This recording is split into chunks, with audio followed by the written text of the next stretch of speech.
bom dia, boa tarde, boa noite para você que nos acompanha aqui no programa Furando a Bolha, no canal do YouTube do professor Robério Paulino. Esse programa, o nome já diz, tem o intuito de ir além do que está sendo discutido, trazendo as questões com profundidade. E, professor Robério, infelizmente nós estamos vivenciando um momento muito tenso, né, da humanidade, que na verdade não começou agora, começou lá na década de 40, mas que agora está tendo uma repercussão muito maior, tendo em vista o que vem acontecendo aí nos últimos dias entre a Palestina e Israel. Eu gostaria que o senhor nos explicasse, né, o senhor que é um professor doutor na área, nos explicasse com profundidade o que ocorre, porque muita gente está aí colocando um lado bom da história, né, a maioria achando que o lado bom da história é Israel, a maioria achando que o lado ruim da história é a Palestina, e a gente sabe que tem muito mais história do que essas histórias que estão sendo contadas. Inclusive, eu quero parabenizar pela formação política que o seu mandato está oferecendo para todas as pessoas interessadas no país, né? Inclusive com a participação do Milton Temer, né? Um parlamentar que também vivencia essa história, inclusive nas suas próprias origens. O senhor pode, por favor, nos explicar, na sua visão de professor na área, o que está acontecendo de fato? Olha, Glas, primeiro, bom dia, boa tarde, boa noite. Obrigado, né, pela mais uma oportunidade de mais um programa. Obrigado pela sua audiência aí, pela sua participação, você que está assistindo esse programa. Glas, é uma relação, uma discussão muito complicada, muito delicada, né? O mais fácil para as pessoas é seguir o senso comum, né? Ficar ao lado de Israel, contra, digamos, os palestinos, né, pelo terrorismo, entre aspas, do Hamas, etc., né? Mas a situação ali é muito mais complicada. Primeiro, a primeira coisa, nós temos que condenar os bombardeios massivos que Israel está fazendo, que, segundo alguns dados, já mataram mais de 500 pessoas na faixa de Gaza, inclusive muitas crianças. Essa é a primeira coisa. Segundo, nós não concordamos, deixamos claro aqui, que nós não concordamos com os métodos do Hamas. Se o Hamas tiver, digamos, matado também qualquer criança israelense, nós estamos contra e condenamos isso também. Mas veja, ali, independentemente do que está acontecendo, o fundo do problema digamos, não é uma relação entre uma guerra entre dois estados, é um massacre, é uma relação de opressão de Israel contra os palestinos, desde a década de 40, né? Veja, eu particularmente sempre fui muito compreensivo em relação à causa judia.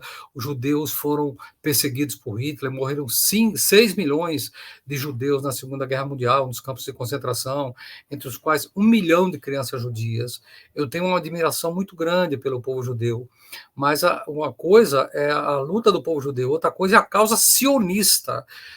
Israel hoje é um enclave imperialista, sob o comando de uma direita, um setor de direita radical sionista, que quer dali expulsar todos os demais povos árabes, palestinos que estão ali, para formar um enclave imperialista ali. Não é à toa que esse conflito começa. A primeira coisa que faz os Estados Unidos é colocar um barco de guerra, um navio de guerra armado até os dentes ali do lado, para defender Israel, né? É que Israel tem tecnologia de bombas nucleares hoje em dia, com certeza com a ajuda dos Estados Unidos. Então ali não há uma guerra, ali, digamos, há um massacre. Nesse momento, há um massacre de Israel contra a população palestina. E lembrem, Israel tomou as terras da década de 40 até aqui, especialmente nos últimos 30 anos. Israel expropriou, Israel roubou as terras de grande parte das famílias palestinas, de milhares de palestinos ali. Israel não ganhou essas terras em 1940. A maior parte da terra é da população palestina, e Israel foi tomando com suas colônias e expulsou a população palestina, digamos, de suas terras, expropriou, e hoje a faixa de Gaza é uma faixinha onde vivem isolados 2 milhões de pessoas, dos quais mais de 50% crianças, né, ou jovens abaixo de 17 anos, numa situação de pobreza, numa situação de muito delicada. E agora, no começo, veja o que Israel está fazendo, a maldade a Israel está fazendo, com o começo desse massacre, né, além dos bombardeios, Israel cortou água, eletricidade, cortou alimentação, fez um verdadeiro cerco à população palestina. E agora anunciou há 1 ou 2 dias que quer mandar para fora da faixa de Gaza 1 milhão 1 milhão de pessoas, metade da população. Isso é inadmissível, inaceitável. A própria ONU diz que não aceita. Então, ali, repito, não existe uma guerra, existe um massacre. Entendeu? Isso é um massacre. E um país é um país cumprindo um papel imperialista, que é Israel, né? É contra uma população indefesa, pobre, que não tem as mesmas armas que Israel tem. Israel é armado pelos Estados Unidos, pelas potências europeias. A população palestina tem algumas bombas, o Hamas tem algumas, eu repito, eu não concordo com o método do Hamas, mas o Hamas tem algumas bombinhas fabricadas com bombas de Israel que caíram no chão e não explodiram, eles reciclam essas bombas para jogar sobre Israel, né? Mas ali existe uma relação totalmente desigual, entendeu? Desigual de uma situação, digamos, de opressão de Israel sobre a população palestina. E, então, por isso muita gente pede o fim do Estado de Israel, né? Muita gente, digamos, condena. Houve uma manifestação aqui em Natal na quinta-feira, né? Na quinta-feira, condenando as atitudes do Estado de Israel. Eu estava lá, eu participei. Repito, eu não sou a favor, muita gente defende o fim do Estado de Israel. Eu, particularmente, acho que a melhor saída é a criação de 2 estados, com a devolução de grande parte das terras que Israel tomou dos palestinos, né? A população palestina, as famílias originalmente proprietárias, e a criação de 2 estados, até depois a conformação de um estado só, um estado socialista, onde convivam árabes, palestinos, judeus, possam conviver sobre o mesmo teto, no mesmo país, sobre uma terra coletivizada e não a propriedade privada da terra, né? Como eram os kibbutz. Então, eu acho que é perfeitamente possível. Agora, nesse momento, do que se trata é de condenar o verdadeiro massacre que Israel está fazendo sobre a população palestina, especialmente sobre as crianças palestinas, né? Porque o ataque do Hamas, que eles usam como pretexto, não justifica que matou algumas dezenas de crianças, se eu não me engano, não justifica seguir matando centenas de crianças palestinas. Que culpa essas crianças têm? Pela atitude da direção do Hamas? Tem nenhuma. E a população palestina se elegeu o Hamas, o Israel deveria respeitar, né? Mas eu não concordo com a metodologia do Hamas. Agora, nesse momento que eu falei do que se trata, é de parar a guerra, né? E condenar o que Israel está fazendo, que não é uma guerra, é um verdadeiro massacre contra a população palestina.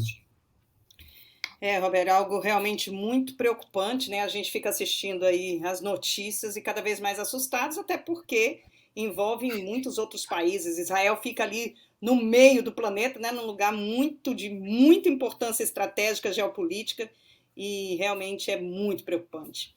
Aí eu também estou muito preocupado com outra questão que você é autoridade nesse assunto, que é o clima. A gente viu aí que o Instituto Copérnico, né, divulgou que houve um aumento de temperatura já de 1 grau centígrado e algo que está assim, assustando todo mundo. E eu gostaria de ouvir o que você tem a dizer sobre essa questão. Eu sei que é um alerta, a gente já sabe, né? Algo que não tem mais nem como resolver, tem no máximo como mitigar. Né? E como é que você está vendo isso, Roberto? Aí, a Amazônia, né, como é que está na seca, aqui trazendo para o nosso território, o Rio Grande do Sul, né, extremo oposto e no mesmo território brasileiro e também o que está acontecendo no mundo inteiro. Como é que você vê isso? Olha, Glácia, o IPCC, que é a sigla em inglês para o Painel Intergovernamental de Mudanças Climáticas, tinha previsto que haveria um aumento de temperatura, aumento da temperatura média do planeta de 1 grau até o final do século, numa opção normal, mas já seria alarmante, e de até 3,7 graus até o final desse século, numa situação pior. E olha o que a gente está vendo. A gente está vendo aí um aumento da temperatura esse ano de 1 grau, não é no final desse século, é no ano 2023. Uma coisa assombrosa, né? Assombrosa. Isso é isso que está levando, por exemplo, a ondas de calor como a que nós vimos no Brasil, né? O Brasil teve recentemente, até 15 dias, uma onda de calor que levou a 45 graus em Campo Grande, a região do Centro-Oeste, 40 graus em São Paulo. São Paulo nunca dava 40 graus. Chegou aqui no Rio Grande do Norte e no Nordeste, 40 graus em Caicó, 40 graus em Pau dos Ferros, né, como parte dessa onda de calor. Esse ano, o Serviço de Meteorologia da Austrália, eu já falei isso aqui, está assustado, porque em alguns pontos a superfície do Pacífico vai subir até 4,3, se não me engano, graus Celsius, quando subia só até 2,5, 2,7 graus durante o período de verão no hemisfério sul. Agora talvez suba em algumas regiões 4 graus a superfície do Pacífico, né? Ali em frente a Porto Alegre, aquela enchente que deu em Porto Alegre teve a ver com a elevação da temperatura da superfície do Atlântico em 4 graus, que deu aquela enchente toda em Porto Alegre, né, que a gente viu há mais ou menos um mês. Ou seja, é uma situação de desequilíbrio total, muito perigosa, né? Esse laboratório Copérnico, né, mediu isso aí e está alertando exatamente para isso, né? Agora, nós temos que entender qual é a causa disso. A causa disso, sem dúvida, é a ação antrópica. O que é a ação antrópica? A ação do ser humano, mas a ação do ser humano sobre um sistema capitalista, né? Um sistema que não se preocupa com a vida, não se preocupa com o futuro, só se preocupa com o lucro imediato. O capitalismo é assim. Não está preocupado se digamos, o planeta tem futuro, se a humanidade tem futuro. Está preocupado exclusivamente com seus lucros imediatos, né?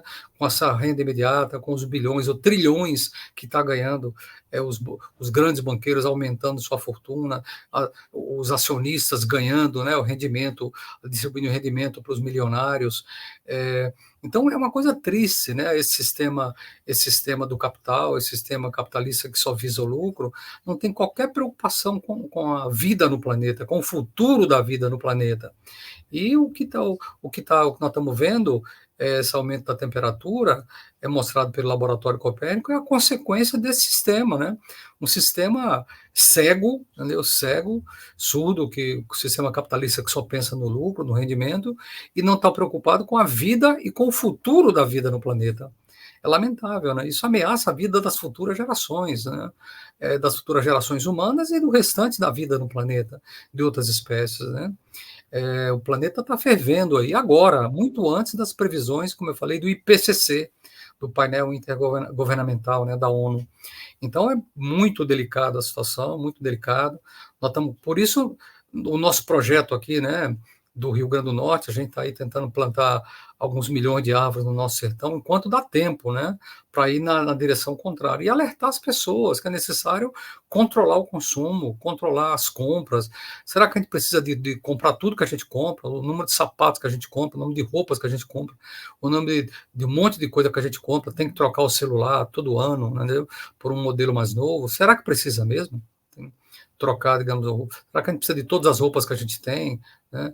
Precisa de comprar uma televisão nova, uma televisão maior, de cristal líquido, digamos, a cada 1 ano ou 2, né? Precisa trocar o carro a cada 3, 4 anos, será que é necessário? Então, tudo isso tem que ser revisto, isso ser repensado, né? É importante fazer transporte público para tirar os carros da rua, né? Natal recebeu aí nos últimos 10 anos 500 mil carros a mais, 500 mil de carros. É importante ter transporte público, né? Para tirar os carros das ruas. Que os carros são um dos principais fatores de aquecimento do planeta. É importante, digamos, reduzir o consumo de carne para você não ter que criar tantos rebanhos, porque o crescimento dos rebanhos é hoje um dos maiores fatores do desmatamento e um dos maiores fatores do aquecimento global são as queimadas, mais do que a fumaça dos carros. Um dos maiores fatores de aquecimento global são as queimadas, especialmente no Brasil. Aqui na Amazônia e no centro-oeste brasileiro. Então tem que rever muita coisa, nós temos que rever o próprio sistema, o sistema capitalista, repensar se esse sistema serve à humanidade, serve à continuidade da vida. Eu particularmente acho que não, né? O sistema capitalista é um sistema falido que está destruindo a vida no planeta, está destruindo o próprio planeta. Então tem que ser repensado esse sistema, a forma de consumo, o modo de vida tem que ser todo repensado.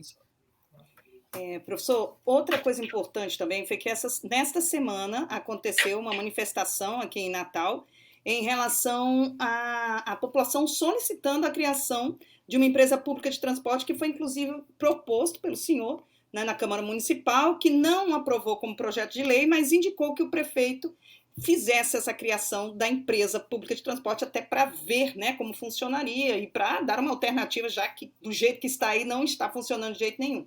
O que acontece é que, por enquanto, o prefeito está quieto, não fez nada.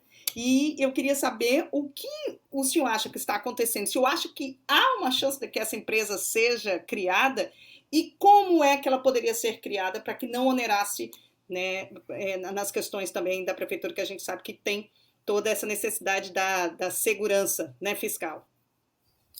Olha, Glaucia, uma das principais bandeiras, se não a principal bandeira da minha campanha para vereador foi a criação, a constituição dessa empresa pública de transporte. Vamos ao diagnóstico. O transporte no Natal é de péssima qualidade, talvez seja um dos piores, ou o pior do Nordeste. Tudo que é ônibus aqui é sucateado, ônibus reformado, que vem de outras capitais. Quando você vai a João Pessoa, vai a Recife, vai a Fortaleza, são ônibus novos, um sistema todo novo, boa parte deles já com ar-condicionado. Natal não tem ônibus com ar-condicionado, são ônibus velhos, barulhentos, com motor dianteiro. E o que nós defendemos é que Natal tem uma frota de ônibus novos, com motor traseiro para ser mais silencioso, com ar-condicionado, né, com piso baixo, mas isso só vai ser possível com uma empresa pública de transporte, por isso a nossa defesa. O Seturne é contra tudo isso, o Sindicato das Empresas de Ônibus trata a população como lixo, né? Só está preocupado com o seu lucro imediato, colocando essas latas velhas no meio da rua, né? Sem qualquer preocupação com o bem-estar da população. Esses ônibus, mesmo durante a pandemia, nós votamos uma isenção de imposto para eles, e eles não, com a condição de que eles mantivessem toda a frota na rua, eles não mantiveram, reduziram a frota a 60% ou 55% na rua, o que manteve os ônibus na pandemia superlotados pela redução da frota, mesmo com a isenção do ISS, com a votação que nós fizemos na Câmara. Então, os ônibus foram, o ônibus superlotado na pandemia foi um elemento fundamental de contaminação, um vetor de contaminação essencial e, com certeza, de morte de muita gente, né? Então, é lamentável essa situação toda. Agora, a sua pergunta, como é que isso vai mudar? Isso só vai mudar, não vai mudar com um projeto meu na Câmara, porque o projeto ele não foi aprovado, nem foi reprovado, ele foi aprovado como uma recomendação. Os vereadores tinham vergonha de reprovar um projeto tão importante, mas não queriam aprovar. Mas não queriam também, para não ficar com essa pecha, né, de reprovar, então aprovaram como recomendação. Mas a prefeitura não aplica, né? A prefeitura não aplica a proposta, porque a prefeitura está ligada, interligada, e essa prefeitura do prefeito Álvaro Dias reflete os interesses das empresas de ônibus, entendeu? O que eles refletem, entendeu? Então, o que nós temos que, a única saída para essa empresa sair seria se houvesse uma grande mobilização da população. Por exemplo, na Holanda, na década de 60, se não me engano, foi na década de 60, a população estava cansada, né, do transporte coletivo que era de baixa qualidade. A população da cidade fez uma espécie de greve geral, travou a cidade, paralisou a cidade, sentaram no centro da cidade, fizeram uma espécie de greve, sentaram no chão no centro de Amsterdã e das cidades holandesas e exigiram um transporte melhor, ciclovias, etc. E foi feita toda uma revolução no transporte público na Holanda, né? E hoje metade da população da Holanda vai trabalhar de bicicleta, mesmo um juiz vai trabalhar de bicicleta, no frio. Aqui em Natal, onde um juiz, que é um professor, tem condição de trabalhar, porque não tem ciclovia segura. Dizem que é quente, mas a gente poderia fazer coberturas vegetais instalar ciclovias e colocar coberturas vegetais. Se as pessoas andam mais cedo, 7 horas da manhã, a temperatura não é tão elevada, seria possível andar de bicicleta para o trabalho com ciclovias cobertas, né, com plantas, com trepadeiras, né? Tem saída, né? E a outra coisa seria uma frota de ônibus novos, mas isso só vai ser possível com uma empresa pública de transporte. Então, é uma luta, mas isso só vai ser possível com mobilização da população. Apenas com essa semana houve uma mobilização importante, mas com algumas dezenas de pessoas, de jovens, que é insuficiente para impor essa reivindicação. Isso só vai, digamos, sair essa empresa pública quando houver uma mobilização multitudinária de milhares e milhares de natalenses contra essa, como foi 2013, né? Ali 2013 foi só contra os 20 centavos. Nós precisaríamos de um novo 2013 com milhares, 50 mil pessoas na rua ou mais, a favor de uma empresa pública de transporte. Inclusive, parabéns por a homenagem que o senhor fez, né, da Revolta do Busão, aí dos 10 anos, muito importante, né, porque mostrou a força popular. E em falar em força popular, a gente está vivenciando aí em relação à educação, né, toda essa nuance em relação à contratação de professores terceirizados, a necessidade que um novo concurso seja feito, e teve inclusive uma audiência pública, né, um debate da carreira em educação municipal e desse novo concurso. O senhor é presidente da Comissão de Educação da Câmara Municipal, ou seja, uma responsabilidade muito grande, que o senhor cumpre já antes até de ser presidente, né, com a Caravana da Educação. Eu gostaria que o senhor falasse qual o seu sentimento em relação a esse momento em que a educação aqui municipal está vivendo. Olha, a educação vive um momento muito delicado, com as professoras e professores e as professoras, especialmente, que são a maioria, muito preocupadas, porque o projeto do prefeito, mandado para a Câmara recentemente, de fato, ele acaba com a carreira, né? Ele cria uma espécie de nova carreira, cuja progressão passa a ser muito mais difícil do que a forma de progressão atual. Você leva 3, 4 anos para ter a primeira progressão. O aumento da faixa de salário na progressão é muito mais difícil. E acaba as duas carreiras atuais dos professores e professoras. Então, o Sindicato dos Trabalhadores, o SINT, Trabalhadores da Educação, está contra, fez várias assembleias. Essa semana nós fizemos uma grande audiência pública lá na Câmara, na terça-feira. Eu presidi o primeiro momento, depois o outro vereador, né, presidiu lá o segundo momento da comissão. Nós lotamos a Câmara, tanto em cima quanto embaixo. Eu acho que teve umas 300 pessoas nessa audiência pública, foi muito importante, né, essa audiência na terça-feira, e nós vamos continuar a luta, né? Houve uma assembleia na quarta-feira que decidiu também continuar a luta. Agora nós vamos tentar a retirada desse projeto. A nossa luta é para que o prefeito aceite retirar esse projeto e rediscuta o projeto com os professores e com o sindicato. Essa é a primeira reivindicação. Se não for possível a retirada desse projeto, nós vamos apresentar aí algumas dezenas de emendas, né, para atrasar a votação, para tentar reduzir os danos ou até, digamos, inviabilizar a votação do projeto lá na Câmara, né? Mas nós da oposição somos só 5, né? O prefeito tem 24 a favor dele. Mas é uma contradição muito grande, porque mesmo os vereadores da situação sabem que se votarem esse projeto do jeito que está, vão pagar caro. Então eles estão muito preocupados, os vereadores da situação estão muito preocupados, né? Porque sabem que é um projeto que prejudica muitos professores. Então eles estão muito, eles têm, parte da base deles é professor. Então, os professores vão fazer campanha contra eles se eles votarem esse projeto, né? Então, há uma contradição, eles estão medindo a mão, né? Estão pesando a mão para ver se levam esse projeto à votação ou não. Eu vi do meu próprio líder da oposição lá, da situação, muita dúvida de levar esse projeto do jeito que está à votação. Então, a gente espera que essa semana haja negociação entre o sindicato e a prefeitura, que a prefeitura receba o sindicato para negociar esses projetos, e que ou retire ou abrande, né, essas modificações, essa redução da carreira, de forma que não prejudique de forma alguma as professoras e professores. Essa é a situação. Mas eu repito, para isso, a única forma de derrotar esse projeto é a mobilização. E o que nós vamos fazer essa semana, nós lotamos a Câmara e vamos lotar de novo, fazer grandes assembleias, vamos pedir ao síndico que faça grandes assembleias e lotar a Câmara Municipal de professores e professoras para impedir que esse projeto seja votado. Professor Robério, agora vamos falar de coisas boas, né? Porque, inclusive, uma das iniciativas mais legais que ocorreram nesses últimos meses nessa cidade é o mutirão do Projeto Arboriza, que acontece na UFRN, e que agora, além de plantar mudas, as pessoas têm acesso à cultura, né? A gente teve agora uma atração semana passada, que foi a Companhia Burlesca, foi uma linda história da Dica, né, lá de Minas Gerais, que ela trouxe aqui para nós, e quantas dicas, né, quantas mulheres fortes aqui nosso estado tem também, até porque o primeiro voto feminino foi aqui. Também teve a apresentação do Serginho, também do Sérgio Grove, né, que é uma pessoa muito especial para nós aqui da cultura norte-rio-grandense, e também tem sempre o pessoal da Jurema, né, do Juremado, Coco Juremado. No próximo sábado, sem ser nesse, no outro, vai ter o Cláudio Cavalcante, que é um professor, artista, ator renomado, inclusive premiado internacionalmente. E eu gostaria que o senhor acabasse o nosso programa hoje fazendo esse convite para as pessoas e falando quanto a gente está conseguindo, né, através do Projeto Arboriza e com a participação da Vânia, da sua esposa, que sempre foi muito atuante também, de várias outras pessoas da equipe que estão aí de mãos dadas, o quanto a gente está conseguindo trazer a esperança de um mundo melhor, né? E eu tenho muita alegria de fazer parte dessa história, porque eu acho realmente transformadora.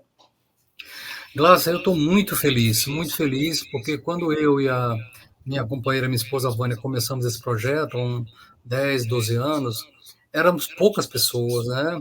E muitas vezes íamos eu e ela, sábado, só nós dois, fazer plantar 10, 20, 30 árvores. E hoje a gente vê lá, já são centenas de pessoas que participam do projeto, centenas.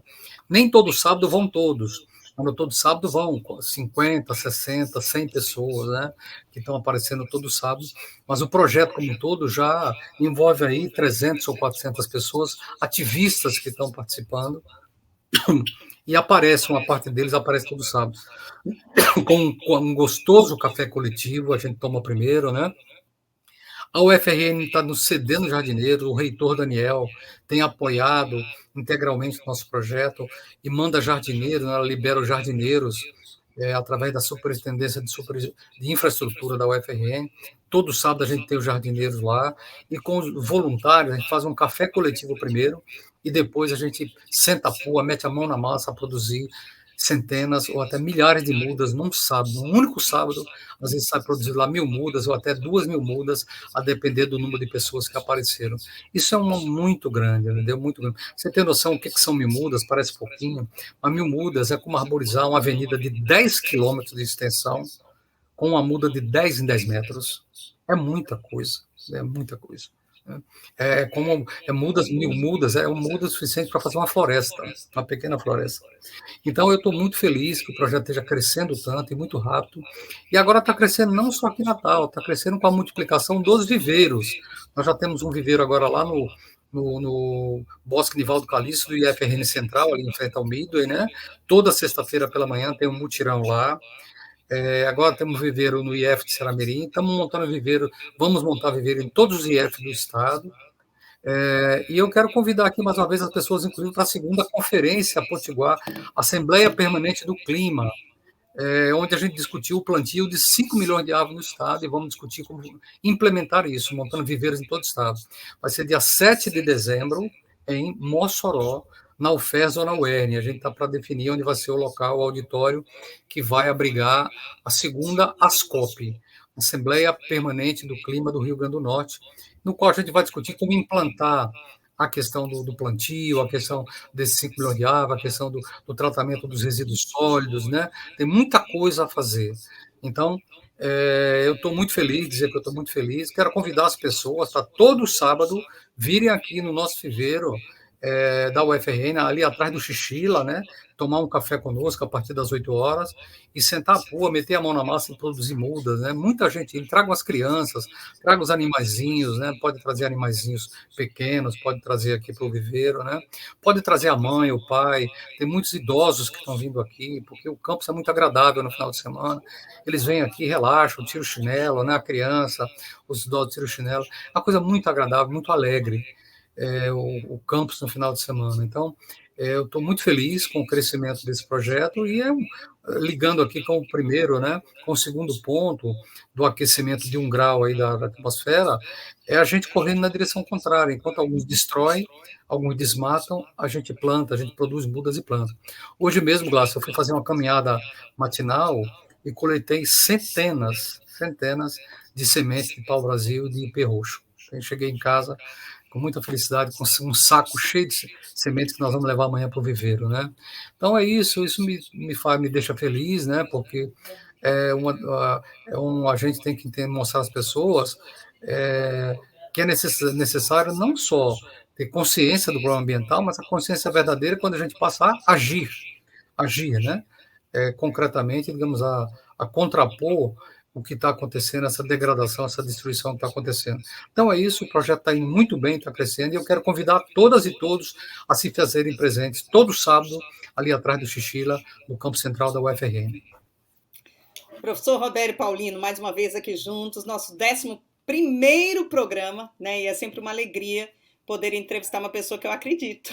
Acredito muito, porque eu vejo na prática a gente andando, resolvendo coisas, e de repente você para e vai pegar uma florestinha de ipês, uma florestinha de pau-brasil, para poder fazer essa florestinha ganhar aí vários territórios aqui no nosso Rio Grande do Norte. Muito obrigada mais uma vez, né? E vamos convidar aí as pessoas para continuar com a gente, compartilhar, curtir, acionar o sininho, porque sempre tem um novo Furando a Bolha para trazer mais informações para você. Obrigada, Rodrigo, a toda a equipe que está aqui por trás nos bastidores nos ajudando. Um beijo. Tchau, galera.